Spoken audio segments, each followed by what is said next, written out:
Merry Christmas সবাইকে। সেদিন ছিল ডিসেম্বরের 25 তারিখ আর আমরা চলে যাচ্ছি হালুয়াঘাটের বিরই ডাকুনি গির্জায়। সেদিন ছিল বড়দিন আর আমার সাথে যাচ্ছে ত্রিধা আর শ্রাবণীর বাসা থেকে আর কেউ আসেনি। সেদিন প্রচুর ঠান্ডা ছিল, দুপুর 12:30 পর্যন্ত কোনো রোদ ছিল না, একদম বাইরে এই যে এরকম কুয়াশা ছিল। আর হালুয়াঘাটের বিরই ডাকুনির গির্জার সামনে ছোটখাটো একটা মেলা বসেছে, সেই মেলাতেই আমরা টুকটাক ঘোরাঘুরি করব। মনে হচ্ছে যে লাল পাহাড়ের কোনো দেশে চলে গিয়েছি। লাল লাল মাটি, লাল লাল গাছপালা, পাতাগুলো একদম লাল লাল হয়ে রয়েছে আর রাস্তার অবস্থা খুবই নাজেহাল। অটো তো একবার এদিকে ঝাঁকি খায় ওইদিকে ঝাঁকি খায়, এরকম ঝাঁকি খেতে খেতে অবশেষে আমরা মোটামুটি পৌঁছিয়েই গিয়েছি প্রায়। আর তখন দুপুর প্রায় 1:45 মতো বাজে, আমরা পৌঁছাতে পৌঁছাতে প্রায় 1টা বেজে গিয়েছিল, কিন্তু কোনো রোদের দেখা নাই। তবে সবচেয়ে মজার ব্যাপার হলো এরকম রাস্তা দিয়ে গেলে মেকআপের আর কোনো প্রয়োজন হবে না, এই লাল লাল মাটির মেকআপই সুন্দর হয়ে যাবে আপনার ফেস।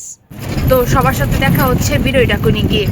এই তো চলে এসেছি আমরা হালুয়াঘাটের বিরই ডাকুনি গির্জার সামনে। আর সামনে অনেক বড় একটা মেলা বসেছে, বড় না ঠিক ছোটখাটো একটা মেলা বসেছে।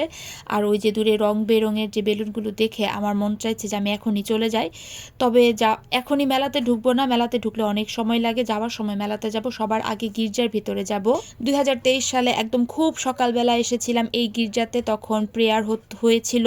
সেই প্রেয়ারের একটা ভিডিও আমার আরেকটা পেজে পোস্ট করেছিলাম। তো যাই হোক, আমরা যেহেতু অনেক দেরি করে গিয়েছি, এখানে তাদের প্রার্থনা শেষ হয়ে গিয়েছে, সবাই এখন যার যার মতো করে ঘোরাঘুরি করছে।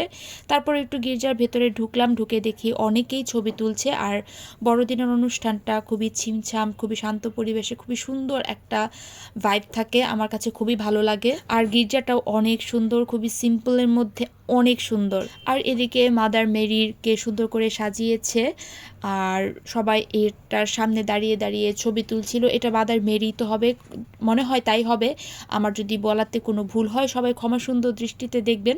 চলুন একটু যাচ্ছি, যে গির্জার ভেতরটা আপনাদের সাথে শেয়ার করব, তাই একটু ভেতরের দিকে যাচ্ছি।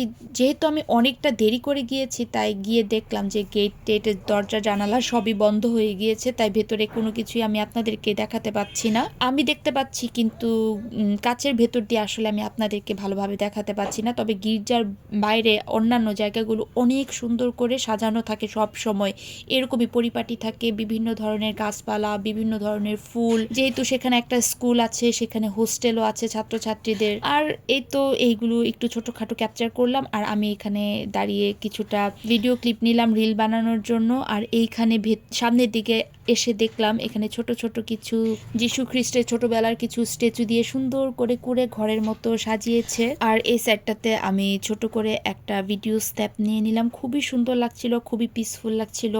আমি বাড়িতে গেলে, হালুয়াঘাট গেলে বিভিন্ন জায়গাতেই টুকটাক করে ঘুরতে ভীষণ পছন্দ করি। তখন আমি বাসায় থাকলে তো সারাদিনই কাজের উপরে থাকি, বাচ্চাদের ডিউটি দিতে দিতেই চলে যায়, বাসায় গেলে আমি একটু রিল্যাক্স বোধ করি।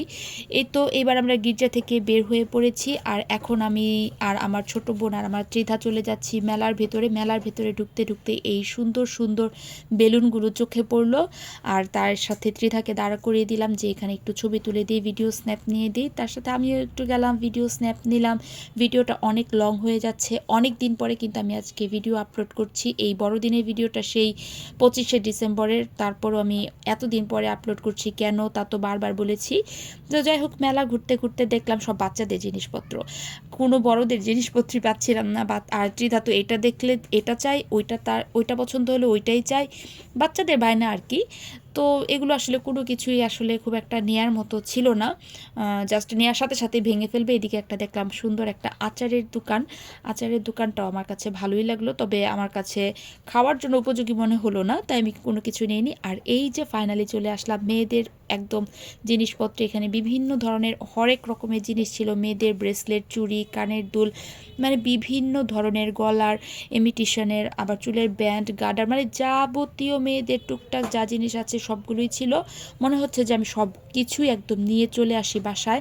এই ব্যান্ডগুলো আমার খুবই ভালো লেগেছিল শ্রেষ্ঠা আর ত্রিধার জন্য। পরে ভাবলাম যে নিয়ে গেলে আবার ছিঁড়ে কোথায় ফেলে দিবে, শুধু শুধু টাকা নষ্ট করলাম না। এই চুড়িগুলো দেখছিলাম খুব একটা ভালো লাগেনি, তাই নেইনি। তো বাচ্চাদের জিনিসপত্রই ছিল বেশি। তবে সবচেয়ে মজার ব্যাপার হলো আমি আর আমার ছোট বোন আমাদের জন্য একটা কানের কিনেছি। ফাইনালি কানের দুলটা অনেক সুন্দর হয়েছে। তো কিছু দূর মেলা থেকে বের হয়ে দেখলাম জিলাপি ভাজছে, তো জিজ্ঞাসা করলাম, ও ওই এনভায়রনমেন্ট দেখে আসলে আমার খুব একটা ভালো লাগেনি, তাই আর আমি সেখান থেকে কোনো আর জিলাপি টিলাপি কিনিনি। 120 টাকা কেজি ছিল জিলাপিগুলো। আর এরপর এখান থেকে বাচ্চাদের জন্য টুকটাক করে বাচ্চাদের জন্য বেলুন কিনলাম। বেলুন তো বাচ্চাদের ভীষণ পছন্দ, তার সাথে আমারও ভীষণ পছন্দ। জন্য আর ত্রিধার জন্য 2টা বেলুন কিনলাম, ভালোই লাগছিল। মেলাটা ঘুরলাম, টুকটাক অনেক কিছুই ছিল, মেয়েদের জিনিসপত্র বাচ্চাদের জিনিসপত্র বেশি ছিল। আমরা বাসায় ফিরতে ফিরতে মানে মেলা থেকে রওনা দিতে দিতে প্রায় দুপুর 2টা বেজে গিয়েছিল আর প্রচণ্ড খিদা পেয়েছিল। আমরা শুধু চা খেয়ে কোনো রকমে বের হয়ে পড়েছিলাম। এই তো আজকের এই ছোট ব্লগটা এ পর্যন্তই। আর আমরা কি কি কিনেছি সেটা আপনাদের সাথে শেয়ার করি। এখন আমরা উঠে পড়েছি রিকশায়। সো এই তো এবার বাসায় চলে যাচ্ছি। বাসায় যেতে যেতে বলছিলাম যে এখন আমরা বাসায় চলে যাচ্ছি। বড়দিনটা অনেক সুন্দর করে কাটালাম। আচ্ছা, এবার দেখায় আমরা মেলা থেকে কি কি জিনিস কিনেছি। মেলা থেকে তেমন কিছু জিনিসই কিনিনি। শ্রেষ্ঠার জন্য 2টা চুড়ি কিনেছি, ত্রিধার জন্য একটা চুড়ি কিনেছি, এটা হচ্ছে শ্রেষ্ঠার জন্য। সৃজার জন্য একটা চুলের ব্যান্ড কিনেছি, এটা হচ্ছে আমার ছোট বোনের জন্য। সৃজার জন্য 2টা ব্রেসলেটও কিনেছি। এই যে এখানে ওই আগের ব্রেসলেটটা ছিল সৃজার, আর একটা এই 2টা ব্রেসলেটের মধ্যে একটা আমার ছোট বোনের, একটা সৃজার। আর ত্রিধার কি বায়না হয়েছে একটা লেজার লাইট কিনবে, তাই আমার ছোট বোন তাকে কিনে দিয়েছি। আর মেলা থেকে সবচেয়ে মজার জিনিস কিনেছি, পছন্দের জিনিস, এই যে কানের দুলগুলো। এই 2 জোড়া কানের দুল 100 টাকা করে নিয়েছে, মানে খুবই পছন্দ হয়েছিল। সো এই তো আজকের ভিডিওটা আমার এই পর্যন্তই। সবাই ভালো থাকবেন, দেখা হবে আমার পরবর্তী একটা ভিডিওতে। So tata.